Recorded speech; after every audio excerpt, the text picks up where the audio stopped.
May the work I've done speak for me. May the work I've done speak for me. When I'm resting in my grave, there'll be nothing can be said. May the work I've done speak for me. May the life I live speak for me. May the life you live speak for you. When the best I tried to live, my mistakes he will forgive. May the life I live speak for me. May the service I give speak for me. May the service I give speak for me. When I've done the best I can and my friends, they don't understand, may the service I give speak for me. The work I've done, it seems so small. Sometimes it seems like nothing at all. But when I stand before my God, he's gonna say, a job well done. May the work I do speak for me.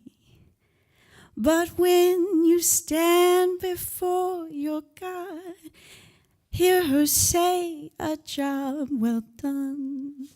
May the work you do speak for you.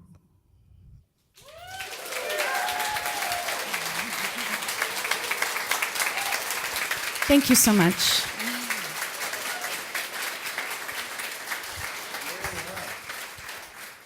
Please help me welcome Leah Suarez.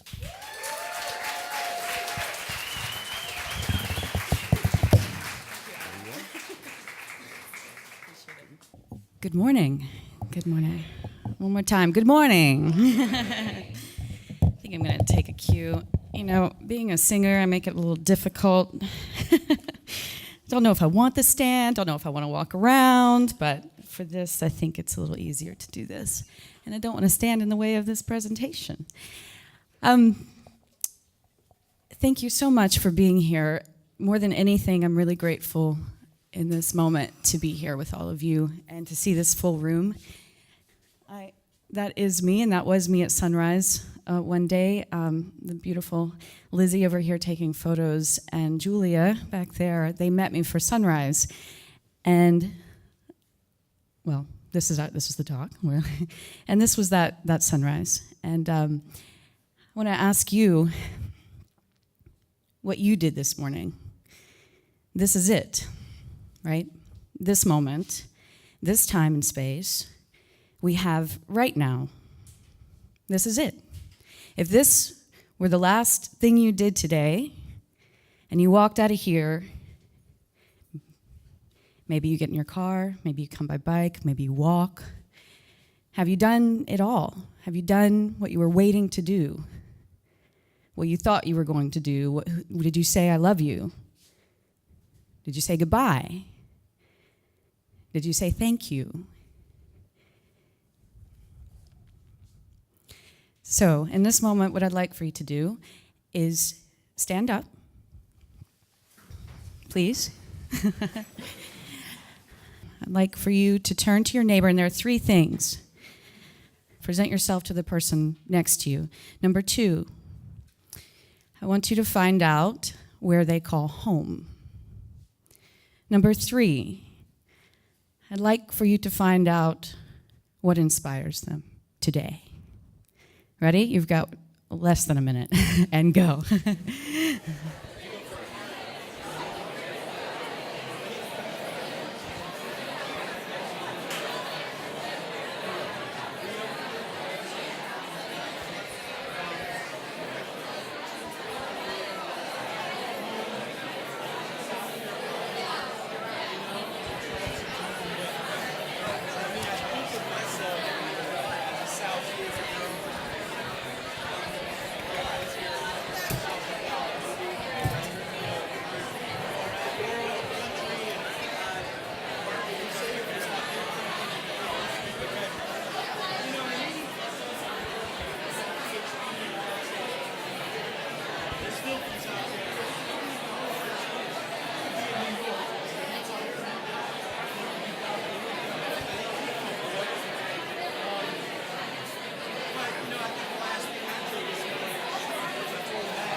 And scene.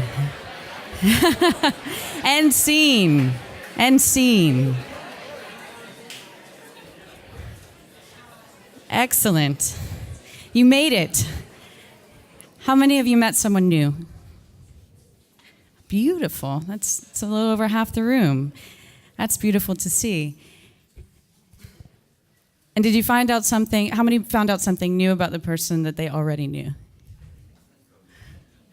Beautiful. Okay. Well, this was that morning at sunrise. And when Yvonne and I were discussing that I would be here for, first it was the topic, I think, and then we went back and forth about which month. You know, sometimes it's just sheer logistics, as we all know. And he said, okay, well, I think we've got it for September. I said, okay, great. And pick one of these two dates and go back to the calendar. I'm like, wow. And one of the dates really stuck out at me. And today's the 22nd of September. This is the 28th anniversary of Hurricane Hugo. It was actually at midnight, overnight, between the 21st and the 22nd. And why this is so poignant for me personally, and why this spoke to my heart when he asked, and I didn't tell him, I didn't until breakfast a couple of days ago, is that we actually lived where that dot is, that eye of the hurricane right there in the center, on Sullivan's Island. And it was the beginning of the end of my family. It was the loss of a home. It was the loss of life. It was the loss of everything that I knew about my childhood at 8 years old. It was everything. It was way more than the destruction of rain or wind or anything. You come back and we were homeless. It was one day you see the beach, the ocean, the sunrise. The next day, overnight, remember we didn't have Facebook and Twitter and a lot of warning, and this creature came kind of out of nowhere. It took a turn at the last minute. And we had to improvise. And it changed the entire landscape, and it changed our community forever. And it took a great deal of compassion to then bring resilience for us to be where we are here today. So when I asked you what you did this morning, and if you would feel good at the end of the day, I mean, I know we had some fine breakfast, right? So we feel good about that. We feel good about the coffee. Well, I guarantee you I'm going to walk out of here feeling really great about celebrating life with all of you. And I believe that compassion starts with gratitude. So what this taught me at 8 years old was to start my day and start every day and really every moment with an enormous amount of gratitude.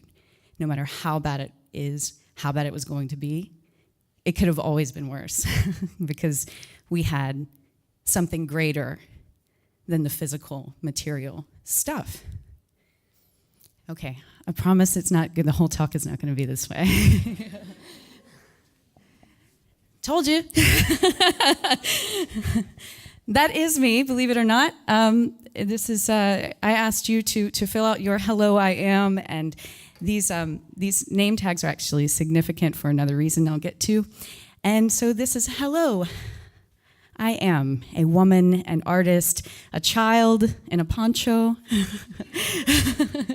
There's a reason for that too. I am Mexican, I am American, I am all of the Americas. I am a feminist. I'm a singer, I'm a musician, I'm a writer and a rider. I'm a friend, I'm a lover, I'm an ex-wife. I'm you, I am me, I am the spirit that's all around me. And I certainly am my city by the sea. I'm the salt in the marsh, I'm the blue and deep blue sea. I'm the wind in the sails. I'm the music that I sing. I am red. I am black. I am Chateau Negro. Soy yo. I am. I am my mother's dreams. I am my father's reminder of the fourth son he never had until he had one. I am the sister, the youngest, to 3 brothers and a half, who's significantly younger. I'm a survivor. I'm a survivor of life, a survivor of rape, a survivor of sexual assault, a survivor of being a woman of color in the South. And I am life.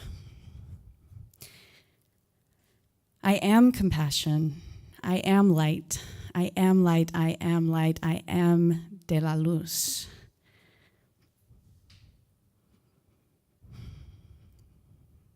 I am the silence that happens in between these words, and in between the notes, and in between the clicks, and in between the dings, and in between the dongs. But I still am this little girl. I am Niña. Yes, I am. I'm a collaborator. I am a friend. Above all, I am love. I am Leah Maria de la Luz Suarez. And sometimes I'm Leah Suarez, and sometimes I'm Leah Suarez, or Leah, or Leah, or Suarez, or Suarez. That happens sometimes. But I still am. I am. I am. This was a project that I did called Hello, I Am. And these tags are actually made by an artist that I can still consider local, Nathan Durfee. He'll be back soon. He couldn't go far, couldn't stay very far. And this actually, I saw her pull up, but maybe she snuck. Oh, there she is. Hey, Alice Keeney. So she didn't know this was happening, and this is really fortuitous. I love that she's here, my sister friend there. She actually did this portrait, and we did this project together. And you will actually, surprise, Alice. Here's Alice. Oh, no. That was many years ago. Actually, this was posted in 2009, but we started this project. It was a project called Project Speak Up. And actually being really inspired now to restart. I was a little distracted, as life does to us sometimes and takes us other ways in the experience that we need to be in. But this project was inspired. What we had done was we interviewed about 20 people in Charleston in the community at that time. And Alice has a great deal of experience. She was at that time traveling to Africa and had taken some beautiful, beautiful portraits there. She was working with Kick Aids, and we were just inspired by the same things at the same time. And sometimes that's the synchronicity, acting on that inspiration at that time. And we went with it. We went and recorded the same exact questions to the same 20 people, and they were wildly different answers, and they were pretty representative of what our community was. We tried to get a diverse, many of them were friends of ours, but we tried to get a diverse group of people that we thought would give honest, authentic answers, and who honestly were willing to be on camera and who were willing to get their picture taken.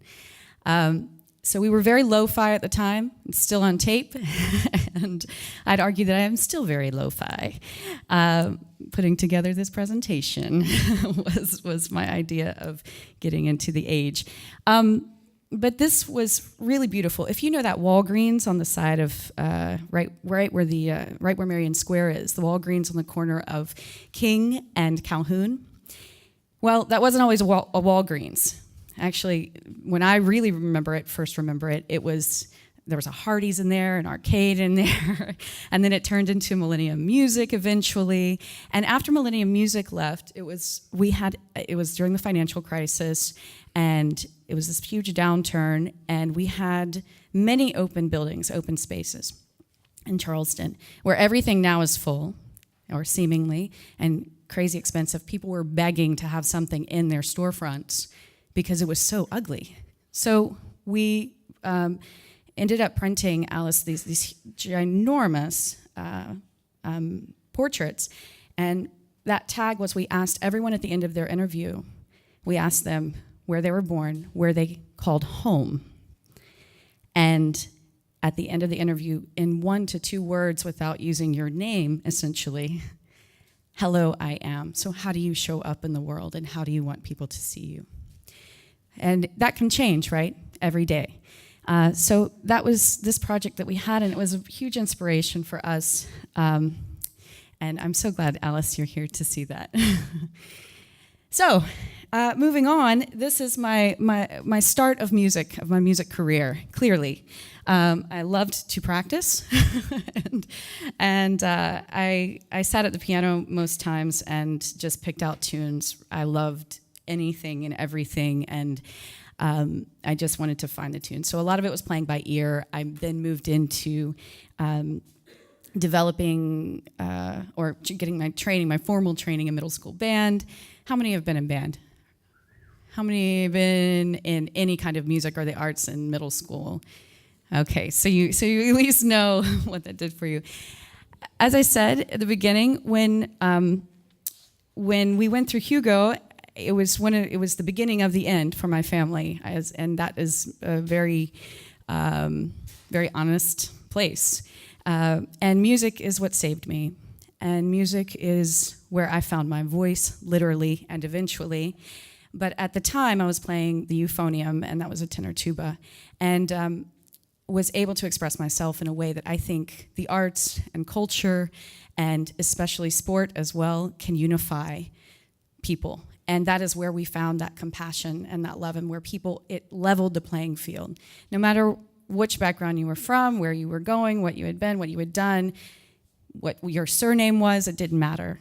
We were on the field to score goals and win or have fun, but we were also in the band room to make music and come together and make something beautiful. This was from my time with the Charleston Jazz Orchestra and my last concert with them in April of 2015. I was asked to speak again on compassion, and don't worry, this is not a sales pitch to visit Copenhagen, but I know that you're mistaken. The minimalism is strong here, and there's a reason I put this up here. I think the turning point for me from this lemons to lemonade, if you will, as I mentioned in my Q&A before this talk, is that I was turning 25. I was 24 at the time. Got invited to go to the Copenhagen Jazz Festival and spend 6 weeks there. And in those 6 weeks, we were the house band for this hotel. It's the Hotel Kong Arthur. And this is where all the stars stayed, all the jazz stars. If you're a jazz nerd, you would have just died at breakfast. And every morning we were like, oh my God, can we talk to, oh my God, there's Bill Frisell. Oh my God, there's Milton Nesselman. Oh. And we're the house band. We're kids. You're kids. What do you know? But we're there. We were like, yeah, what's up? Sup, how's your coffee? And like mine black too. And so we're in this magical place. And if you know anything about Scandinavia, in the summertime, you fall in love with the light and with the beauty of it all. And the people are out. I mean, they are happy because they pretty much see darkness about 7 to 9 months out of the year. And that is no lie. And so in the summertime, everybody's pregnant and happy.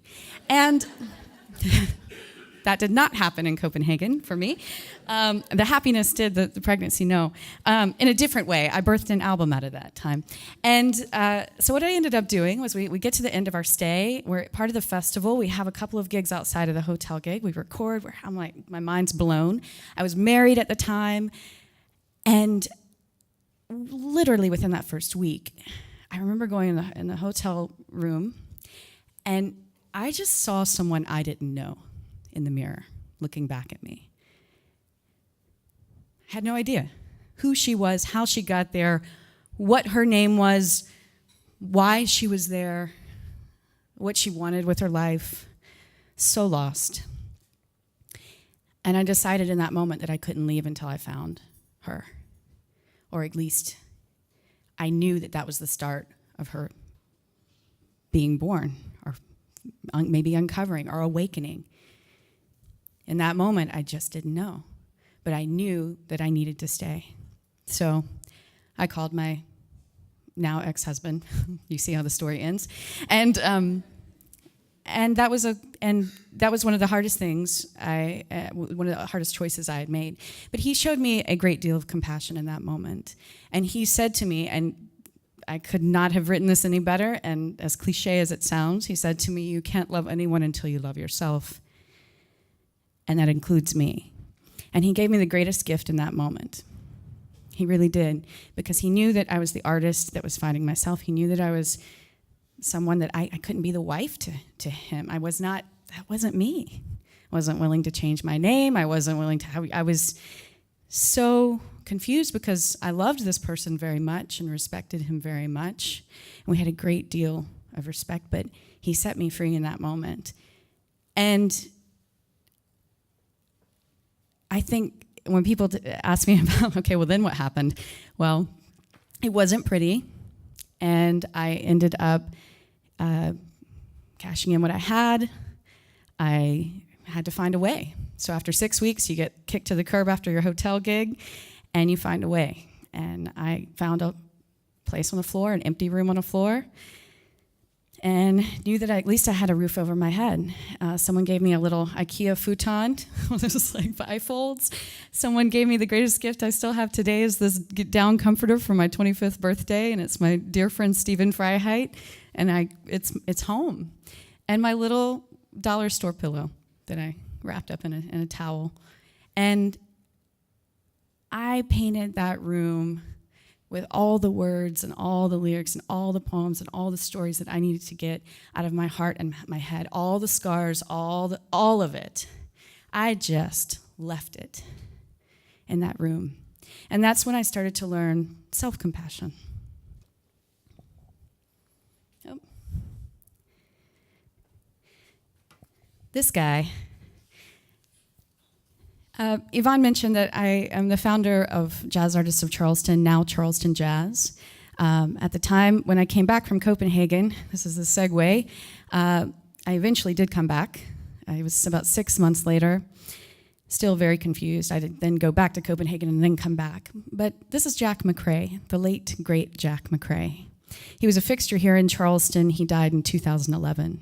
He was a father figure to me. He was arguably my greatest mentor. I think the one that impressed me, that left the greatest impression on me.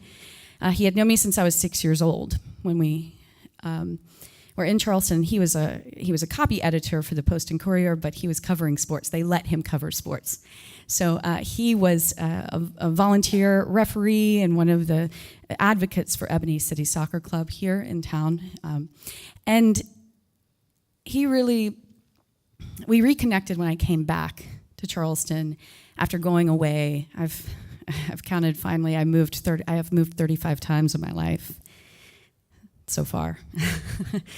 And when I finally moved back from DC, I spent a year at school there. I came back and I couldn't play my horn anymore. I had to have a bunch of surgeries on my mouth, so I couldn't play at the level and I lost my scholarship. And I came back to College of Charleston. And they had this jazz studies program. I thought, okay, well, I'm a horn player. What am I going to do? But this music resonates with me. And once I got into the scene and then was able to connect with people, that's when the music pulled me in, right? As it always does, and pulled me back to myself. So Jack was a part of that. He would come to the concerts. He would remind me who I was and who he was to me. And he was one of the co-founders of Jazz Artists of Charleston. We went on to now have the Charleston Jazz Orchestra, which is the big band, resident big band here. And one of the last things that we did was the Charleston International Jazz Festival. So I left in 2015. I'm very proud of the work that they're continuing to do. And again, going back to that self-compassion, one of the greatest things and lessons that I learned was that I needed to leave my baby and the thing that I came back to create in the place that I loved to hate. And it helped me grow to learn to love this place and my home once again. This was at his funeral. We had a jazz processional. These are some of my colleagues. I'm way back there. This picture makes me so happy and so sad at the same time. We're missing a few of these people today. We've lost them, but you know how I've learned to look at that loss, including Jack's, including Tommy Gill's, some other mentors, is that we were there for the last years of their life to help them create and bring to life what they were put on this earth to do in purpose. Now, we're talking about compassion. It's a huge subject. This is Mother Emanuel. This was the Thanksgiving, right after Jack was buried. And this was again in 2011, not 2015. But we all know what happened at Mother Emanuel on June 17, 2015. And this was, 2 days after I left the organization, the massacre happened. And it felt like it did in the strangest ways, in the most personal of ways, going back to 8 years old when you come back and you have no home. That's how this felt to me personally, and it felt so different in other ways to so many different people. When we talk about compassion, these are the words that come to mind. These are the words: are you acting with gratitude? Do you have the courage to be vulnerable? Yes, compassion is really about love, empathy. Not empathy in that you know what it feels like to have your son murdered or to be raped or to go through a hurricane or to have these tragic things happen, but to also feel the celebrations of life, that you know that emotion, that you know what it's like to feel horribly sad, profoundly empty, and joyously in love. Being present, having that presence of mind to be here today, to show up for the people that you're meeting, for the person that you are. Having grace, accepting that people are where they are, when they're there, for whatever reason they're supposed to be. Respect. Enough said, no? Acknowledgement. That means I acknowledge you, looking someone in the eye. Did you say good morning to the strangers on the way? Did you say good night? Did you introduce yourself? Courage, the courage to risk all of that, to be emotional, to be vulnerable, the courage to show up in your work, in your daily work, and in the bigger work of being a human being, and to experience as much as you possibly can in this lifetime, this short, tiny speck of life that we have here on this great earth. I put up a few quotes, and I know that I'm very short on time, so this is a quote from Warren Buffett. I know an unlikely source for this talk, but this is one I keep coming back to because I think it speaks to the heart of the matter on where we are today especially. This is nothing new, everyone. What we're experiencing in the world today, this is nothing new. And he says, the truth is I'm here in my position as a matter of luck. When I was born in 1930, odds were probably 40-1 against me being born in the United States. I did win the ovarian lottery on that first day. And on top of that, I was male. Put that down as another 50-50 shot. And now the odds are 80-1 against being born a male in the United States. And it was enormously important in my whole life. To think that that makes me superior to anyone else as a human being is just... I can't follow that line of reasoning. So think about, where were you born? Where were we all fortunate enough to be born, in the skin that we're in the economic situation, the environment, the cultivation that we were allowed to have, the education. It's incredible. And Junot Diaz, vulnerability is the precondition to contact. You can form no intimacy without vulnerability. Compassion is about intimacy. It's about showing up and having that vulnerability, letting people see you, you seeing them for exactly who they are and who they show up to be.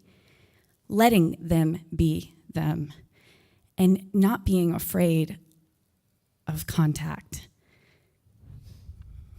And Brené Brown, she says, belonging is the innate human desire to be part of something larger than us. Because this yearning is so primal, we often try to acquire it by fitting in and by seeking approval, which we are not only hollow substitutes for belonging, but often barriers to it.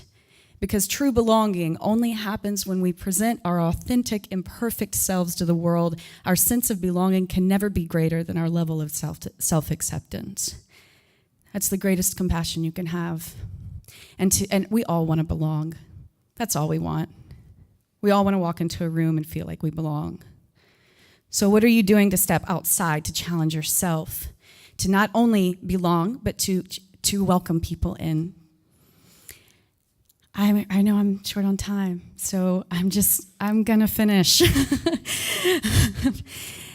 This is, out of all of this experience and much more, that I'm happy to share, over coffee anytime with any of you. I welcome that. I had the opportunity to create something to express myself and for our community, and it's called Sacred Ground. And that sacred ground is where I think compassion lies in the human spirit. To me, it was going to visit Germany. This is a structure in Germany that was dedicated to the victims and survivors of Mother Emanuel. And I performed it in Germany, performed it here in Charleston just this past spring. And the idea is that what it came down to, above all, is that we're all human. And this sacred ground, this sacred space, that is the compassion. We can feel those emotions. That is the empathy. That is where you lean in. So when I write, now hear our prayer, our plea to thee, our cries of land and sea. To thee we plead on sacred ground, to thee on bended knee. We live, we bleed, we pray, we sing. Now hear our cry to thee on sacred ground. Whatever your thee is, find it in nature, find it in love, and go there.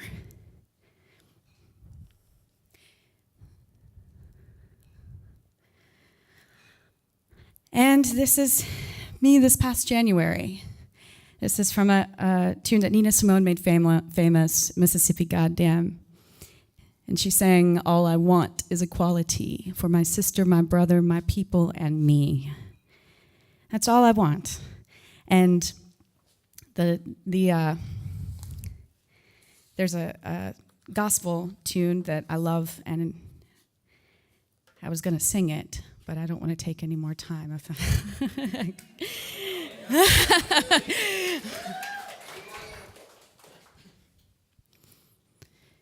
May the work I've done speak for me. May the work I've done speak for me. When I'm resting in my grave, there'll be nothing can be said. May the work I've done speak for me. May the life I live, speak for me. May the life you live speak for you. When the best I tried to live, my mistakes he will forgive. May the life I live speak for me. May the service I give speak for me.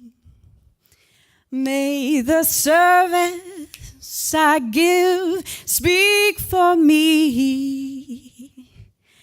When I've done the best I can and my friends, they don't understand, may the service I give speak for me. The work I've done, it seems so small. Sometimes it seems like nothing at all. But when I stand before my God, he's gonna say, a job well done. May the work I do speak for me. But when you stand before your God, hear her say, a job well done.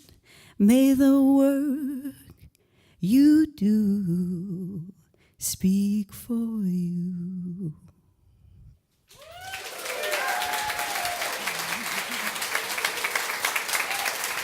Thank you so much.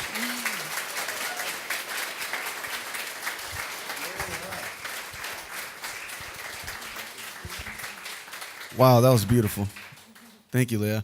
And we have probably a couple minutes for maybe a question or two, if you're okay. Of course. Cool. Let's do it. Questions, please. What role does forgiveness play in compassion? Was that the question? I think that's a huge role because, honestly, forgiveness is about self-compassion, in my opinion. From my perspective, I believe that we can't fathom the forgiveness of those who lost their loved ones with Mother Emanuel. We can't fathom that forgiveness until we have to really realize and check ourselves about that grace, right?